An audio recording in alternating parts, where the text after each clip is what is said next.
মহাস্থানগড় সম্পর্কে আমরা কে না শুনেছি, কিন্তু এই স্থানে ঘিরে থাকা ভূতের রহস্য সম্পর্কে আমরা কতজনই বা জানি। মহাস্থানগড় বাংলাদেশের অন্যতম প্রাচীন ও ঐতিহাসিক স্থান। এটি বগুড়া জেলার শিবগঞ্জ উপজেলায় অবস্থিত।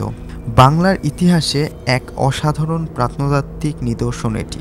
মহাস্থানগড়কে বাংলার প্রাচীন রাজধানীও বলা হয়। এটি ছিল পুন্ড্র নগরের রাজধানী, যার ইতিহাস প্রায় 2500 বছরের পুরনো। এটি বাংলার প্রাচীনতম নগরী বলেও ধারণা করা হয়। মহাস্থানগড়ের চারপাশে 11 মিটার উঁচু এবং 5 কিলোমিটার দীর্ঘ প্রাচীর ছিল। গঙ্গা ও ব্রহ্মপুত্র অববাহিকার অন্যতম গুরুত্বপূর্ণ নগরী ছিল এটি। শোনা যায় একসময় এখানে এক রাজা শাসন করতেন, তার নাম ছিল পরশুরাম। মহাস্থানগড়ে একবার ভয়াবহ দুর্ভিক্ষ দেখা যায়। তখন দরিদ্র এক ব্রাহ্মণ রাজাকে একটি সবুজ আম পাঠান দুর্ভিক্ষের প্রতীক হিসেবে। সেই থেকেই নগরী অভিশপ্ত হয়ে পড়ে। এই কাহিনী আজও স্থানীয়দের মুখে শোনা যায়। মহাস্থানগড়ের ধ্বংসাবশেষ নিয়ে স্থানীয়দের মধ্যে অনেক রহস্যময় গল্প প্রচলিত আছে।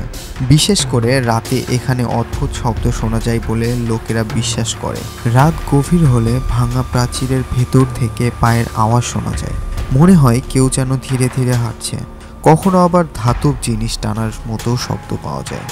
আবার কখনো যেন যুদ্ধের সময়কার ঘোড়ার খুরের শব্দও শুনতে পায়।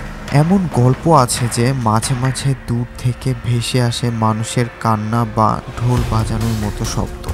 অনেকের বিশ্বাস হাজার হাজার বছরের পুরনো এই নগরীতে যারা যুদ্ধে মারা গিয়েছিল বা দুর্ভিক্ষে প্রাণ হারিয়েছিল, তাদের আত্মারা আজও এখানে ঘুরে বেড়ায়।